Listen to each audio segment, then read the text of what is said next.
서양에도 철학이 있지만 동양에도 철학이 있죠. 동양 철학, 논어, 맹자, 공자, 노자, 이렇게 우리 삶의 윤리와 또 살아가는 인생의 문제가 무엇인지 고민하는 것을 철학이라고 하죠.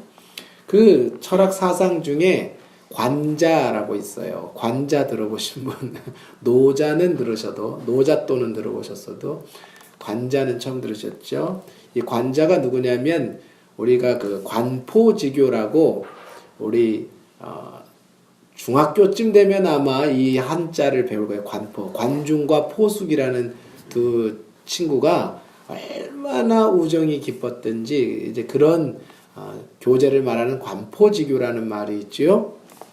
이 관포지교의 관중이라는 사람이 쓴 그 가르침이 바로 관자예요. 근데 이 관자에 권수편이라는 게 있습니다. 무엇이냐면 권은 권세를 지키는 법, 권력을 오래 잘 유지하는 다스리는 법. 그래서 권수편에 보면 이런 말이 나와요. 1년지게로 곡식을 심는 것보다 나은 것이 없고 10년지게로 나무를 심는 것보다 나은 것이 없다. 그 다음에 종신지게로 사람을 키우는 것보다 나은 것이 없다. 그러니까 인생에는 세 가지 우리가 섬기고 해야 할 일이 있는 중요한 일인데 1년에 가장 중요한 일은 곡식을 심는 일이다. 왜냐하면 한 번 심어서 한 번 열매를 쭉 거두게 되잖아요. 10년을 생각하는 사람은 나무를 심는다. 나무는 한 번 심어서 10배를 얻어낸다는 거예요. 한 번 심으면 그 고생한 거에 비해서 종신지게 일생을 두고 우리가 계획을 세우고 할 일을 하나 찾는다면 사람 키우는 거다. 사람을 세우는 거다. 왜냐하면 사람은 한 번 잘 세워놓으면 100배의 결실을 맺는 거예요. 100배 이상의 결실도 나오기 때문에 그런 것이다. 그래서 사람 농사, 자식 농사를 잘 줘야 된다고 하지 않습니까? 그런데 제일 힘들고 오랫동안 해야 되는 일이 이 자식 농사, 사람 농사예요.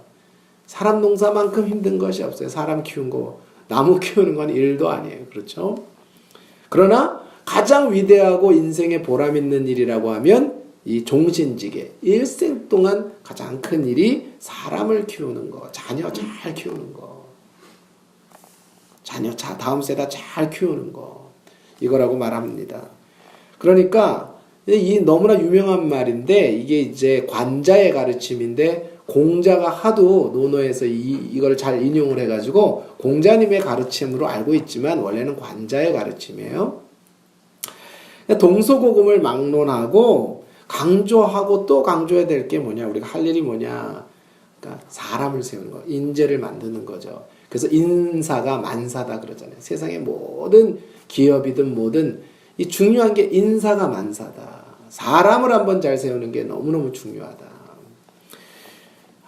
그래서 우리 교회에도 가정에도 마찬가지죠. 우리가 정말 다음 세대를 잘 키우고 우리가 사람을 세우는 것이 바로 신앙이에요. 사람을 세우는 것이. 그래서 아가서의 이제 이 마지막에 예수님과 이 거룩한 교회 성도의 이 사랑을 이야기하면서 이 7장 8장이 위대한 사랑의 노래의 마지막 끝부분 아니겠습니까? 이 끝부분에 나오는 가장 아름답고 강렬한 이 사랑의 빛깔이 뭐냐면 다른 이들을 세우는 거예요. 사람을 세우는 일이에요. 밤하늘에 불꽃이 탕 터지는 것처럼 마지막으로 이렇게 뿜어내는 사랑이 어디로 향하냐면 바로 사람을 향한 사랑, 다음 세대를 향한 사랑이라는 거죠. 그래서 이 아가서의 노래가 연인 간의 로맨스, 연인 간의 사랑 이야기로 끝나는 것이 아니라 그 다음 세대를 향한 하나님의 백성들을 향한 사랑. 그렇죠? 왕은 백성의 아비, 지도자는 모든 그 공동체의 아비잖아요. 어미잖아요. 그것 백성들을 세우는 걸 얘기하죠. 그것이 바로 아가페 사랑으로 그냥 의무적인 사랑이거나 두려움에서 하는 사랑이 아니라 이 사랑에 막 넘쳐가지고 나오는 사랑을 이야기해요. 그래서 사랑 이야기가 마지막에 사명 이야기로 끝나는 거예요. 그렇게 보면 사랑과 사명은 같은 거다. 사랑과 사명이 원래 같은 거다. 왜 그렇습니까? 그럼 우리 삶 속에서 봐도 그렇지 않습니까? 부모 자식의 사랑이 어디로 끝나요? 자식 세우는 사명으로 끝나는 거예요. 자식 세우는 사명으로 결국은 마무리를 짓는 거예요. 그러니까 이 세상에 아무리 모든 걸 다 성공을 해도 자녀가 잘못되고 자녀가 망가지면 그건 성공이 아니에요. 근데 내가 비록 다 잘못돼도, 인생에 다 잘못돼도 자녀 하나 잘 키우면 그건 성공이에요. 자녀를 잘 세우면 그것은 성공인 거예요. 사랑이 사명입니다. 사명이 사랑이고요. 이렇게 결론이 맺혀지는 거예요. 그러면 어떻게 그런 사람을 세울 수 있는가? 바로 성숙한 하나님의 동역자가 되는데, 신랑과 신부는 동역자이기도 하지만 동반자이기도 하죠. 그렇죠? 일꾼, 동역자 그러면 일꾼의 개념이 강한데, 동반자 그러면 파트너잖아요. 내 인생의 동반자. 반려자라 그러잖아요. 서로.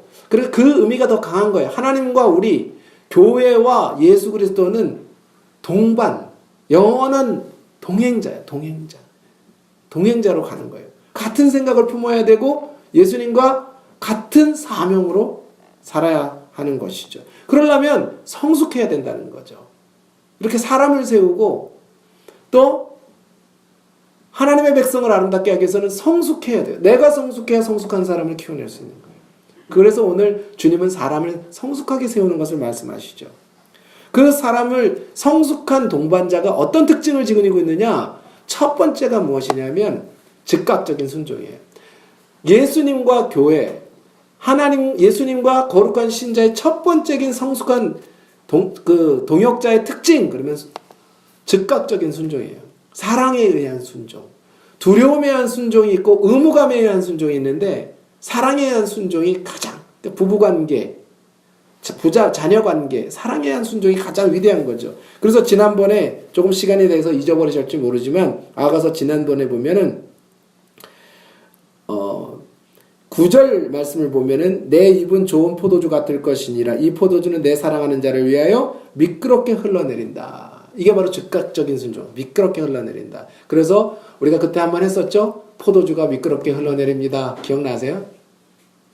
포도주가 하나님이 주신 쓴 잔인데도 이게 좋은 포도주든지 쓴 포도주든지 성령이 주시는 포도주를 미끄럽게, 겟세마네의 예수님처럼, 아브라함처럼, 다니엘처럼 미끄럽게 순종이 되는 거예요. 아주 포도주가 흘러내리는 거예요. 성령의 포도주가 흘러내리는 거예요.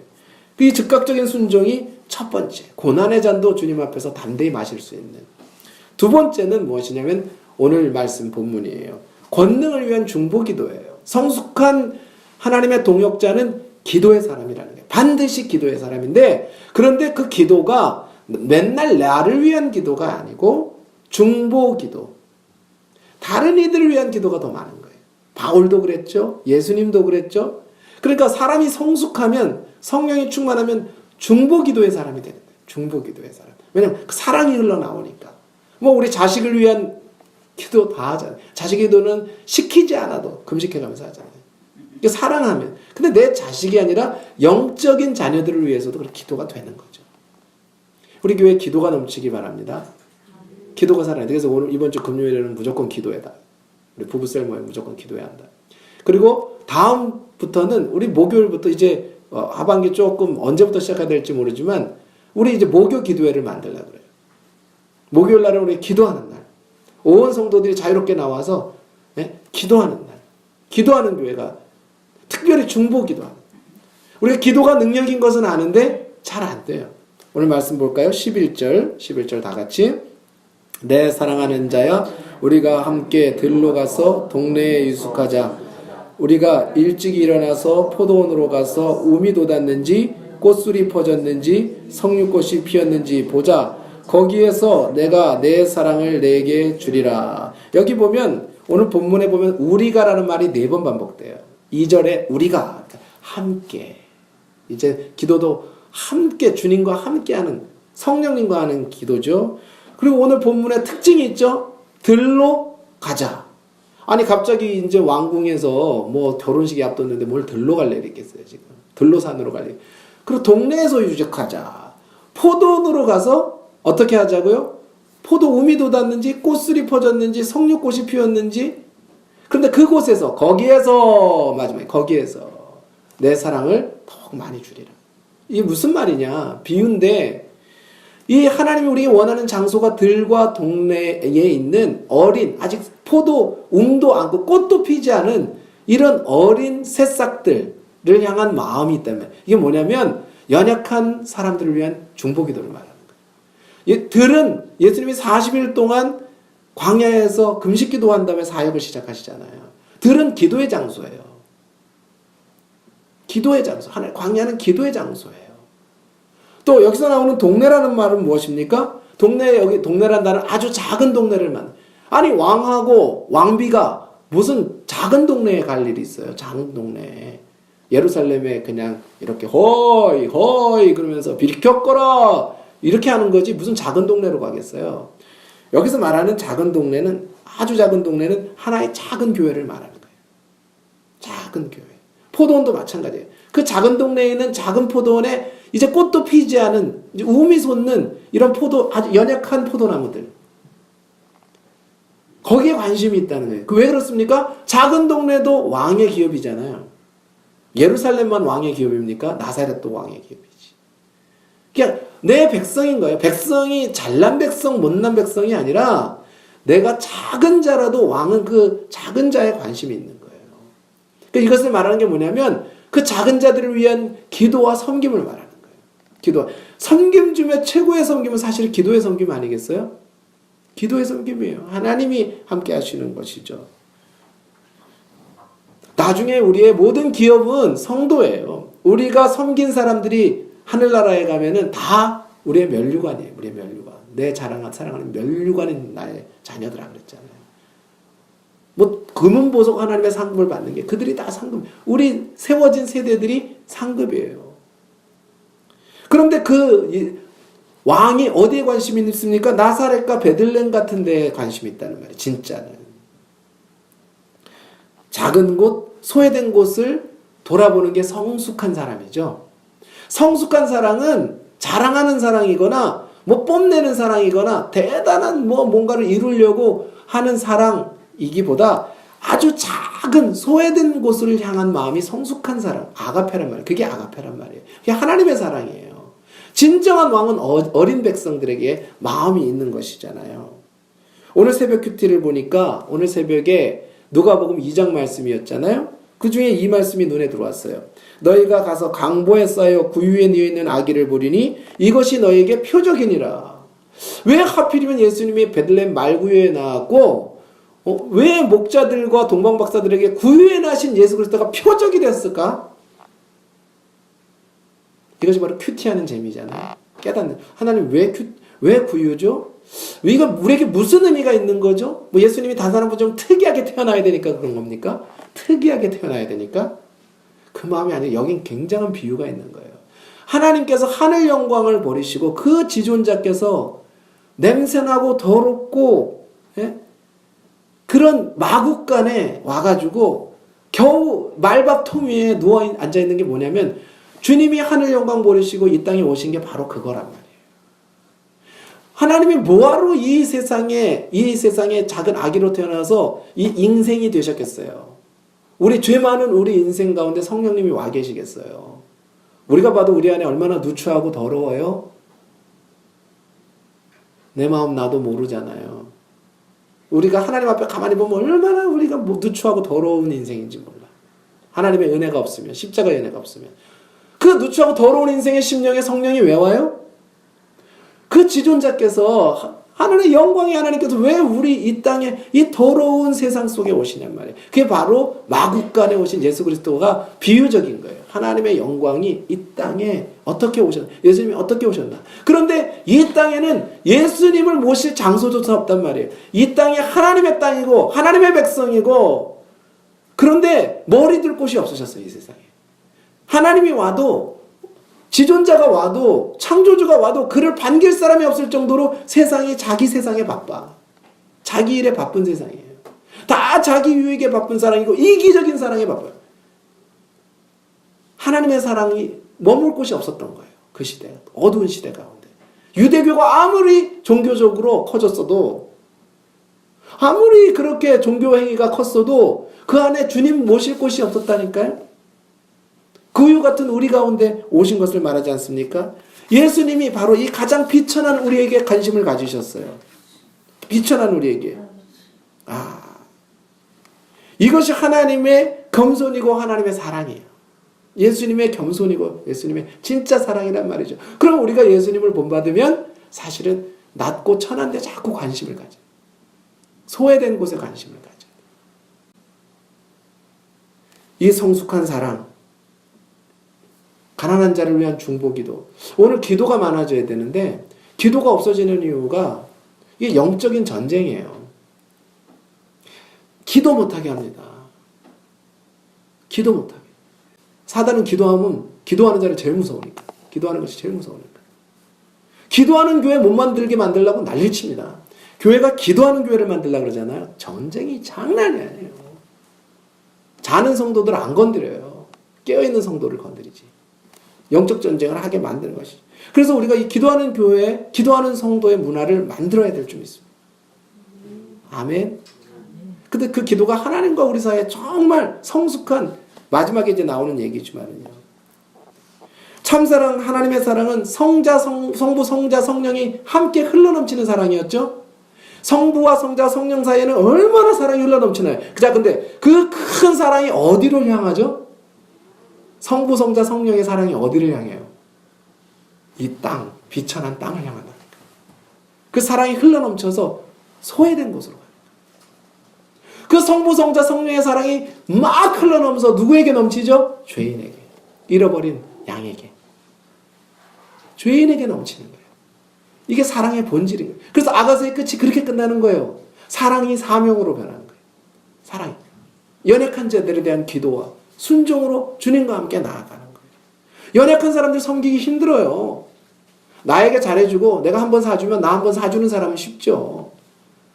10번, 20번 섬겨야 되는 사람들. 우리 애기들 섬기기, 영적인 어린아이 섬기기가 얼마나 힘들어요. 똥 싸고 오줌 싸고. 키우려면. 사랑 없이 못 키우는 거예요. 진짜 사랑 없이 못 키우는 거예요. 그 영적인 세계도 똑같아요. 하나님의 사랑이 흘러넘치지 않고는 못 키우는 거예요. 자, 그 참사랑의 열매, 아가페 사랑의 결과가 어디로 향하는지 잘 기억하세요. 오늘. 잘 기억하세요. 어디로 향하는지. 어디로 향해야 하는지. 부족하지만 저도 여기 오게 된 그 결심 중에 가장 큰 게 그거였어요. 성막교회가 큰 교회가 아니었기 때문에 왔다니까요. 근데 그게 제 마음이 아니에요. 하나님이 주신 마음이에요. 지난주에 주신 말씀대로 마태복음 18장이 성막교회에 오게 된 제 사명장이에요. 천국에서 누가 큰 자, 이 작은 자 하나에게 한 것이 나에게 한 것이니라. 이 지역이 보고마가 제일 안 됐다니까요. 초량동 지역이 어쩌면 부산 중에서 낙후된 지역이잖아요. 저 눈에는 그게 보이더라니까요. 그건 내 눈이 아니에요. 하나님이 주신 눈이지. 하나님이 주신 눈이에요. 그런 마음을 주셔서 온 거예요. 진심으로 하는 말입니다. 그렇지 않았으면 그냥 서울에서 평생 자란 제가 뭐하러 부산까지 내려오겠어요. 부모 형제들이 다 서울에 있는데 명절 때 만나기 힘들고 뭐 올라가고 내려가기 힘들 텐데 평생을 친구들이 거기 있는데 뭐 부산까지 오겠어요. 제가 제 마음이 아니라는 걸 말씀드리는 거예요. 성령께서 그 순간에 눈에 뭘 씌우는 거야. 사랑하면 뭘 씌운다고. 눈에 뭐가 씌워져야 결혼이 된다면. 그럼 저는 가능성으로 보이게 하시는 거예요. 하나님이.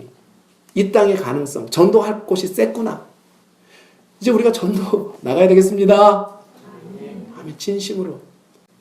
한 성도가 오면은 막 그냥 그 성도를 섬기고 이 귀한 성도 좀 어떻게 하면 키워볼까. 어떻게 좀 주님의 사랑을 전할까. 이런 마음으로 막 서로 중심이 불붙는 그런 교회가 돼야 하고 또 될 줄 믿습니다. 두 번째는 이 순종과 기도로 하나님 앞에 귀한 중보기도로 나아갈 때 어떤 열매를 주시는가. 13절 시작. 합한 채가 향기를 뿜어내고 우리의 문 앞에는 여러 가지 귀한 열매가 새것 묵은 것으로 마련되었구나. 내가 내 사랑하는 자 너를 위하여 쌓아둔 것이로다. 아멘. 합한 채는 성경에 딱 2번 나와요. 여기 한 번 나오고 또 다른 데 하나 나옵니다. 그런데 사판채는 사랑의 풀이고 사랑의 열매를 맺는, 그래서 임신을 도와주는 그런 열매, 사랑의 열매예요. 그러니까 하나님과 깊은 사귐 속에, 중보기도는 하나님과 깊은 사귐을 말하거든요. 그 깊은 사귐 속에 주님 하나님의 충만한 사랑을 받은 사람에게는 사랑의 열매가 이제 맺히는 거예요. 이 귀한 열매들이 맺혀져요. 귀한 열매들이 여러 가지 귀한 열매가 새 것 묵은 것으로. 하나님의 천국의 서기관은 새 교훈과 옛 교훈을 다 잘 가르치는 사람입니다. 성경의 구약도 잘 가르치고 신약도 잘 가르치는 사람입니다. 새 것과 묵은 것으로 막. 근데 이게 내 사랑하는 자를 위해서, 주님을 위해서 쌓아둔 게 어느 날 터쳐나와요. 여러분, 우리가 어느 날 하나님이 우리를 모세처럼 떨기나무에 한번 주님이 만나시면 그다음부터 사역이 열려요. 우리가 막 고난과 환난과 고통을 겪잖아요. 그 고통 속에 성장을 해요. 불같은 연단 속에 성장한 다음에 하나님이 어느 날 우리를 쓰시는 거예요. 그러면 그때부터는 이 쌓아둔 내 안에 성령의 열매들이 막 나와요. 주님을 위하여 막 나오는 거예요. 그걸 지금 말하고 있는 거예요. 하나님 귀한 열매들이 맺혀요. 마음에 맺히고 가정에 맺히고 교회에 맺혀요. 이 열매들이 내 마음에, 우리 가정에, 교회에 맺혀지는 거예요. 그것을 고백했어요. 열매가 그런데 하루아침에 맺혀집니까? 하루아침에 맺혀지는 열매는 없죠. 겨울부터 시작해서 겨울, 봄, 가을을, 여름, 가을을 지나야 열매가, 그러니까 열매가 맺혀진다는 건 참 인내가 필요한 거, 고된 거예요. 인고의 열매죠. 우리도 마찬가지예요. 인생의 겨울이 오죠. 인생의 겨울이 와요. 이제 노년이 오고 일할 수 없을 때가 오고, 그리고 이제 죽음이 와요. 그런데 가을 끝자락에 우리 인생의 열매가 나오는 거예요. 이 열매가 합한채의 열매, 생명의 열매, 귀한 열매들이 우리 삶 속에 가득 차야 돼요. 그 열매가 누굽니까? 사람입니다. 사람을 남기는 거예요, 우리는. 그러니까 교수가 자기 밑에서 더 나보다 나은 교수가 안 나오면 그건 교수가 실패한 거예요. 목사가 자기 밑에서 자기보다 더 나은 목사가 안 나오면 실패한 거예요, 그건. 아무리 많은 사람을 가르친다고 소용이 있는 게 아니에요. 지난번에 내려오신 제 친한 의대 교수님, 학장님이, 목사님, 사람 밑에 사람이 나와야 되는데 교회는 큰데 젊은이들이 소망이 없대요. 젊은이들이 예전에만 해도 주여 나는 선교사로 보내주시옵소서. 난 주님을 위해 헌신하겠습니다. 나는 주의 나라를 위해 살겠습니다. 이런 사람들이 많은데 교인이 거의 1만 명 가까이 모이는데 청년들이 다 희망이 없어. 청년들이 하루에 그 삶에 지쳐가지고 그 회의감이 들더라는 거예요. 회의감이. 아니 이렇게 큰 교회에 이렇게 2,000명씩이나 청년들이 나오는데 도대체 왜 나는 선교사로 가겠습니다. 나는 주님을 위해 평생 다니엘기처럼 헌신하겠습니다. 난 주를 위해서 한번 살아보겠습니다. 오늘도 내가 주를 영광을 위해 살겠다는 불끈 주먹을 쥐고 나가는 청년들이 없느냐. 그래서 교회의 사이즈가 신앙의 사이즈가 아니라 그 말을 같이 했어요. 그 말을 같이 나눴어요. 식사를 하면서. 본인이 그 얘기를 하는 거예요. 내가 대학교 교수인데 내 밑에서 정상적으로 나보다 더 낫지 않은 제자가 나를 뛰어넘는 제자가 나오지 않으면, 그런 제자들이 나오지 않는다면 제 일생의 교수는 실패한 겁니다. 그렇게 얘기하더라고요. 맞는 이야기예요. 우리 자녀들이 우리보다 신앙이 더 뛰어나야 될 줄 믿습니다. 그렇게 키워야 돼요. 우리 교회가요. 우리 교회에서 정말 꼭 선교사건 아니더라도 어떤 일을 하든지 하나님을 향한 열정적인 하는 사람들이 나와야 돼요. 나와야 되는 줄 믿습니다. 그 열매가, 인생의 결론은, 우리가 하나님 앞에서 맺을 결론은 사람인 거예요. 이것을 오늘 생각하고 오늘 하나님 앞에 또 다시 한번 성숙한 이 열매를 맺기 위해서, 주님 앞에 열매를 맺기 위해서, 성령의 열매를 맺기 위해서 오늘 우리가 또 한편 회개하며 다시 한번 마음을 가다듬고 옷깃을 여미면서 하나님, 내가 오늘 어떻게 살아야 되는지 다시 한번 가르쳐 주세요. 우리 교회가 가야 할 사명이 무엇인지 다시 한번 가르쳐 주세요. 이렇게 해야 될 줄 믿습니다. 아멘입니다. 니와 슈운페이의 제왕학이라는 것이 있어요. 제가 몇 번 소개해드렸지만 제왕학에 보면 4가지 유형의 리더가 나와요. 우리는 어디에선가 리더잖아요. 가정의 리더이기도 하고 사회의 리더이기도 하고 조그만 셀그룹의 리더이기도 하고. 제일 낮은 단계가 경멸받는 지도자예요. 지도자인데 지도자 사람들에게 미움을 받고 경멸을 받아요. 두 번째는 두려운 지도자예요. 그냥 힘으로 압력으로 쥐어 눌러서 권력으로 쥐어 눌러서 뭘 하는 사람. 회사 사장, 갑질하는 사장이겠죠. 세 번째, 그 다음 게 훌륭한 지도자가 사랑과 존경을 받는 지도자예요. 가장 위대한 지도자는 공기 같은 지도자라고 그랬어요. 영향력, 향기 같은 사람. 숨쉬게 만드는 사람. 그 사람이 없는 듯 있는 듯 공기는 안 보이잖아요. 별로 그 사람이 뭐 대단한 것 같지 않은데 그 사람이 있으면 숨이 쉬어지고 그 사람이 있으면 행복해지고 그 사람이 있으면 향기가 나고 사람들이 생기를 얻고 그런 지도자가 되라는 거예요. 사랑과 존경을 받는 지도자도 대단한 지도자지만은 그보다 더 넘어서라. 그러니까 그 밑에 사람들이 다 살아나. 그 리더가 없어서 조직이 팍팍 돌아가야 돼요. 리더가 없어도 조직이 팍팍 돌아가는 게 진짜 조직이라는 거예요. 좋은 조직이라는 거예요. 좋은 그 공동체라는 거예요. 이런 지도자가 바로 제왕. 이런 사람들이 리더가 될 때 그 공동체, 그 나라는 행복한 나라가 된다. 라는 거죠. 세 번째로 성숙한 주님의 동반자요, 동역자는 담대함과 겸손함을 지닌 사람들이에요. 1절 말씀, 2절 말씀 읽습니다. 시작. 내가 내 어머니의 젖을 먹은 오라비 같았더라면 내가 밖에서 너를 만날 때 입을 맞추어도 나를 업신여길 자가 없었을 것이라. 내가 너를 이끌어 내 어머니 집에 드리고 내게서 교훈을 받았으리라. 아멘. 자, 이제 성숙한 자는 공개적으로 사랑을 표현하고 싶은 거예요.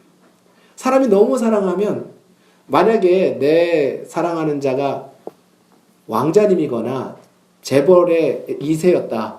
그러면 요즘 같으면 SNS에다가 자기 사진 찍어서 나 이렇게 행복해 하고 사진 막 올리잖아요. 자랑하고 싶어가지고. 요즘 보니까 미국의 프로야구 선수 중에 너무너무 잘하는 사람이 있는데 갓 결혼한 맨날 부부가 멋진 곳에서 사진 찍은 것만 올려. 대한민국의 온 여자들이 부러워하라고. 그게 무슨 말이냐면 자랑하고 싶어 한다는 거죠. 그러니까 예수님을 너무 뜨겁게 사랑하니까 내 어머니의 젖을 오라비 같았더라면 내가 너를 밖에서 만났을 때 밖에서도 막 입 맞추고 싶단 말이에요. 사랑 표현을 하고 싶다는 말이죠. 이 말이 뭐냐면 고대에는 부인이 여러 명이니까 배다른 형제들이 많았잖아요. 근데 외부에서도 사랑 표현이 안 됐어요. 남자 여자가 공개적인 곳에서 사랑 표현을 하면 그거 큰 결례였잖아요. 근데 딱 하나 외부에서도 서로 사랑 표현하고 이렇게 뺨에다 서로 입 맞추는 이런 걸 할 수 있는 남녀가 공개적으로 할 수 있는 사람이 딱 하나 있었으니 누구예요? 친오빠, 친여동생은 그렇게 외부에서 해도 됐단 말이에요. 그러니까 내가 당신에 대한 사랑을 그렇게 표현하고 싶다. 표현하고 싶다. 그럼 우리가 예수님을 사랑하면 예수님 표현하고 싶고 예수님 전하고 싶고 간증하고 싶고 하나님이 내게 행하신 일들을 막 말하고 싶고 알려주고 싶고 하나님에 대한 사랑을 그래서 우리가 성령 충만할 때 전도하고 싶잖아요. 여러분 버스깔이나 전철깔에서 전도해 보신 분, 사람 많은 데서 전도해 보신 분, 솔직히 손 들어보세요. 한 번이라도 해보신 분. 지하철 네, 이게 주님을 알고 복음을 알면 전하고 싶은 마음이 있어서 그럴 때가 있잖아요. 주님을 표현하고 이게 담대함이 생긴다는 거예요. 영적 담대함, 사랑에 대한 담대함이 생긴다는 말이에요. 그런데 이제는 좀 시대가 달라져서 여기 보면 그렇지만 그렇게 하지 말고 하고 싶지만 자제하고 업신여김을 당하지 말고 이제 내가 너를 이끌어 내 어머니 집에 드린다는 말이 뭐예요? 내 어머니 집은 교회예요. 그러니까 전도도 지혜롭게 해라. 다른 사람에게 부담을 주거나 혐오감이 들게 하거나 지금 옛날처럼 시대에 또 맞춰야 되는 거예요. 사람들이 다 혐오감이 들게 하는 전도는 안 되는 거예요. 이게 자기가 우리가 영적으로 자랑하고 싶은 일도 이게 지혜롭게 해야 되는 거예요. 자랑을 해도 좀 자제할 수 있는. 그러니까 주님을 높이고 주님을 자랑하지만 그것이 어디로 들어야 돼? 내가 이끌어 내 어머니 집, 교회 안에서.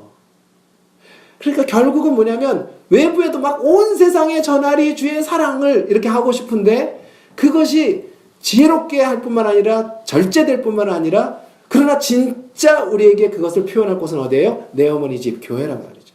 그 말이 뭐냐면 2절에 내 어머니의 집은 무슨 말이냐면 주님이 주인이 되시는 교회를 말하고 있어요, 지금. 2절 내가 너를 이끌어. 이 너가 누구예요? 신랑. 예수님이 주인이 되시는 교회로 삼고 싶어 한단 말이에요. 진짜 전도는 교회 안에서 사람들을 성숙하게 양육하는 거예요. 교회에다가 데려다 놓는 거 어떻게 보면 밥 몇 끼 사주면 쉬워요. 그런데 교회 안에서 계속 정착하고 신앙이 성장하게 하는 일이 얼마나 손이 가는 일이고 힘든 일이. 그게 진짜 전도예요, 어떤 면에서. 그래서 우리가 셀그룹도 하고 이제 하지만 그 셀그룹이 그걸 해야 되는 거예요.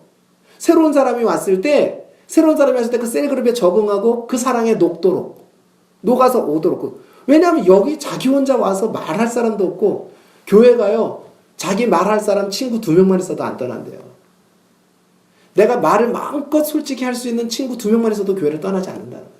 그게 없으니까 교회를 떠나요. 그래서 이 소그룹이 그렇게 되기를 원하는 마음으로 우리가 섬기고, 그 소그룹에 새 사람이 왔을 때 모판처럼 그 안에서 자라게끔 조금만 키워주면 교회 정착하니까. 그리고 말씀으로 딱 서기 시작해서 자기가 스스로 먹을 줄 알면 되니까. 그래서 바로 우리가 소그룹도 셀그룹도 그래서 하는 거예요. 그래서 뭐 우리끼리 뭐 하자, 이거보다 더 중요한 건 영혼 구원의 장이 되고 품고 그 성숙한 작은 교회가 되기 위해서. 작은 교회. 그래서 작은 그룹의 리더는 목회자인 거예요, 이제. 목회자. 그 소그룹의 목회자인 거예요. 그럼 우리가 같이 성숙해 가자는 거죠. 자, 그래서 이 교회가 예수님의 교회가 되고, 그러나 내 자랑이 아닌 거죠. 성령님 인도하시는 교회가 되고, 주님이 주인이신 교회가 되고, 사람의 주인이 되지 않고 사람이 칭송받는 교회가 되지 않는 거예요. 오직 예수님이 높아주시고 예수님이 높아주시도록 주님을 알아가도록 그렇게 되는 교회가 바로 내가 내 어머니를 내 집에 이끌어들인단 말이 그 말이에요. 주님이 주인 되시는 교회를 만들어요. 성숙한 성도는 주님을 자랑하고 주님을 나타내는 사람들이에요. 교회가 오로지 주님, 예수님 하나님의 영광, 이것이 막 교회 안에 가득 흘러 넘치는 교회가 은혜로운 교회인 줄 믿습니다. 그것을 위해 성숙한 동역을 하는 거예요. 성숙한 사람은 주님을 놓치는 법이 없어요. 지치지 않아요. 그래서 마지막에 무엇이냐면 3절 말씀 봅니다. 3절 말씀 다 같이 시작. 너는 왼팔로는 내 머리를 고이고 오른손으로는 나를 안았으리라. 예, 이제 성숙한 동역자에게는 주님과의 깨지지 않는 연합이 있어요. 깨지지 않는 연합. 예전에는 주님을 자주 잃어버려요. 제자들이 성령 받기 전에, 부활의 예수님을 만나기 전에는 너무 연약한 자들이었어요. 그런데 예수님을 성령 받고 나서 어떻게 됐어요? 바울이 어떻게 됐어요? 그렇게 수고하고 그렇게 일하고 그렇게 매맞고 그렇게 배고픈데도 성령 충만을 잃어버려요? 안 잃어버려요? 안 잃어버려요. 이게 성숙함이에요. 다니엘이 얼마나 바빴겠어요? 다니엘이 바벨론이라는 대왕국의 국무총리인데, 그런데 그에게 무엇이 있습니까? 1장에 보면 내가 우상에게 드린 음식 먹지 않겠다, 더러운 음식 먹지 않겠다라는 결단이 있고, 6장에 보면 하루 3번 기도하겠다라는 결단이 있잖아요. 그 하나님과의 동행이 깨지지 않는 그 바쁜 중에서도, 그 많은 일 중에서 하나님과의 동행이 깨지지 않는 거예요. 이게 성숙한 동역이라는 거예요. 그래서 우리가 오늘 기도하는 생활, 하나님과 함께하는, 하나님 앞에 고요하게 앉아있는 생활이 제일 중요하다. 이 하나님과의 깊은 사귐의 기도가 없으면 이게 유지가 되지 않고 영적인 충전이 스스로 되지 않으면 늘 넘어지는 거예요. 깨지지 않는 연합. 왼팔은 어떤 거예요? 보이지 않죠? 이렇게 서서 이제 우리가 부부가 서로 이렇게 포옹을 한다고 생각해보세요. 왼팔로는 고이면 왼팔이 보입니까? 안 보입니까? 안 보이죠? 그러니까 왼팔은 보이지 않는 하나님의 역사를 말하는 거고, 오른팔은 느낄 수 있고 보일 수 있는 하나님의 역사를 말하는 거예요. 왼팔로 안고 오른팔로 안았다는, 하나가 되어서 사랑으로 사역을 하는 거예요. 우리 삶 속에 보이지 않는 하나님의 역사가 너무너무 많아요. 사실 일생 동안. 또 느끼는 역사가 많아요. 그 하나님의 역사를 느끼면서 가는 거예요. 힘과 능력이 사역 중에 고갈되지 않는 거예요. 고갈되지 않는 거예요. 지치지 않는 거예요. 주님이 함께 하시니까. 그래서 보십시오. 고린도전서 15장 10절을 보세요. 다 같이 시작. 그러나 내가 나 된 것은 하나님의 은혜로 된 것이니 내게 주신 그의 은혜가 헛되지 아니하여 내가 모든 사도보다 더 많이 수고하였으나 내가 한 것이 아니요 오직 나와 함께 하신 하나님의 은혜로라. 고린도후서에서는 또 뭐라고 얘기하나 보세요. 그 다음 페이지. 내가 수고를 넘치도록 하고 또 수고하며 애쓰고 여러 번 자지 못하고 줄이며 목마르고 여러 번 굶고 춥고 헐벗었노라. 이 외의 일은 고사하고 오히려 날마다 내 속에 눌리는 일이 있으니 곧 모든 교회를 위하여 염려하는 것이라. 바울이 얼마나 고생하면서 얼마나 많은 일을 했는지 몰라요. 그런데 그게 누구의 능력이었다고요? 내가 모든 사도보다도 많이 일했지만 그 누구의 능력으로? 성령의 능력으로. 주님과의 연합이 깨지지 않는 거예요. 그리고 그의 마음속에 무엇을 위해 눌리는 게 있어요? 교회. 성도를 위하는 늘 눌리는 힘. 마음. 성도를 섬기는 그 사랑의 마음 때문에 염려. 이게 정말 거룩한 염려죠? 우리가 다 거룩한 염려. 귀하죠, 이렇게. 교회 직분을 맡은 분들 참 감사해요. 하나님과의 이 연합 속에 능력이 깨지지 않는 연합 속에서 주님을 섬기는 이런 성숙한 그런 동역자로 우리가 성장해야 될 줄 믿습니다. 그런 교회가 될 줄 믿습니다. 18세기 유럽과 독일에 이 보헤미안이라는 지역이 있었어요. 독일과 연접된 폴란드 쪽에. 거기에 이 진젠돌프라고 하는, 제가 그 전에도 한 번 이 말씀을 드렸는데, 진젠돌프라고 하는 영주가 있었어요. 그런데 이 폴란드 쪽에서 넘어오는 예수를 믿어서 핍박받아서 넘어오는 사람들이 있었는데 그들을 한둘 자기 영주에 받아줬어요. 근데 그들을 받아줬다가는 이게 그 사람들하고 보헤미안과 독일 쪽에 자기는 독일 영주이기 때문에 전쟁이 일어날 수 있는데도 불구하고 너무 예수 믿는다고 핍박받고 넘어오니까 받아주기 시작했어요. 전쟁을 불사하고라도. 그렇게 받아줘서 들어왔는데 처음에는 몇십 명씩 오더니 받아주기 시작하니까 근 1000명이 넘게 된 거예요. 자기 땅에 들어온 사람들이. 그러다 보니까 거기서 이 사람들이 서로 싸우기 시작했어요. 들어온 사람들끼리 또 싸우기 시작하는 거예요. 서로. 힘들고 어려우니까. 그래서 이 공동체가 깨질 뻔했어요. 그걸 모라비안 교도들이라고 하는데, 이 진젠돌프가 헤른헛이라고, 헤른은 하늘이란 뜻이고 헛은 초가집이란 뜻이에요. 그 가난한 예수 믿는 믿음 때문에 도망왔던 그 사람들을 받아주면서 받아줬더니 거기서 싸움이 나기 시작하는 거예요.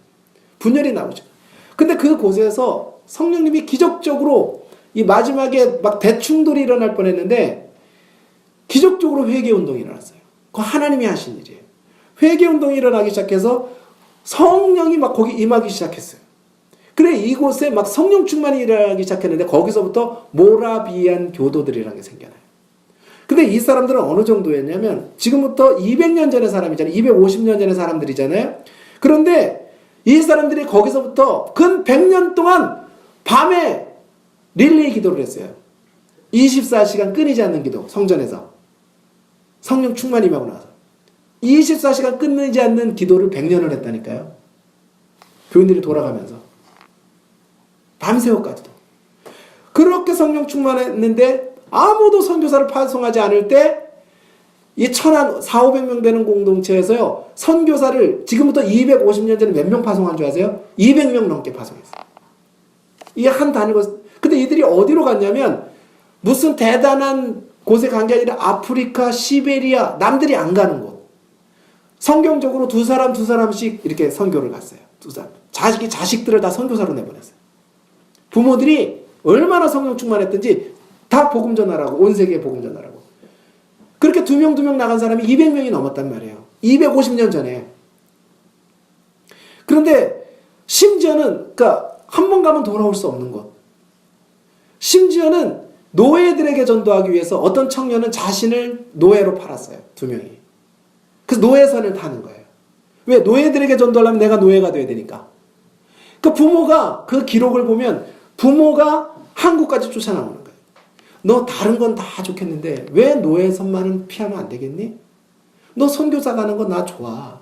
그러나 부모의 입장으로 네가 지금 노예선, 200년 전에 노예선이라고 생각해보세요. 네 몸을 팔아 노예로 지금 선교사 가겠다니까 항구에 나와서 눈물 흘리면서 자식을 말려요. 너 선교 가더라도 이것만은 피하면 안 되겠니? 그런데 눈물 흘리면서 그 노예선을 타고 가요. 노예들 전도하려고. 그 정도까지 전도했단 말이에요. 이 사람들이. 그들이 오늘의 감리교를 만들었고 감리교의 모판이 되었고 오늘날 전 세계에 이 브레드런 처치라는 곳들이 있어요. 몇십만 명의 지금 신앙인들이 모여있는 공동체가 있어요. 그런데 그때 그렇게 전도하며 나간 사람들이 있었어요. 그런데 그들이 늘 갖고 있는 목적이 있었어요. 표어가 있었어요. 그게 뭐냐면 따라해보세요. 고난받은 그리스도께서 오직 그 상급을 받으시기를. 나를 위해 십자가에 지시고 생명 버리신 주님만 우리의 모든 사역의 열매를 받으시기를. 주님만 높임을 받으시기를. 오직 주님만 영광 받으시기를. 그들이 갖고 있는 신앙에서 이게 모라비안 공동체의 사람들의 목표였다고요. 주님을 높임을 받으시기를. 이런 사람들이 바로 오늘 아가서에서 나온 그리스도의 신부, 마지막에 순결하고 거룩하고 정결하게 주님과 함께 하나님의 영광을 위해 살아가는 영원한 하나님의 왕과 제사장으로 하나님 나라에서 영광을 받을 자들. 이 땅을 위해 사는 사람들이야. 그래서 이 아가서 공부가 귀하잖아요. 우리도 이 소망을 갖게 하시고 이런 동역자가 돼야 될 줄 믿습니다. 오늘 하나님 그렇습니다. 오늘 주님과 함께 우리의 열매를 드리고 정말 거룩한 그런 삶으로 죽어가는 심령들을 살릴 수 있도록 하나님 은혜를 주세요. 우리에게도 이 뜨거운 성령을 부어주세요. 뜨거운 하나님의 사랑이 넘쳐나서 이 사랑이 막 흘러갈 수 있도록 은혜를 주세요. 이 고백으로 우리 찬양하고 기도하고 마치겠습니다.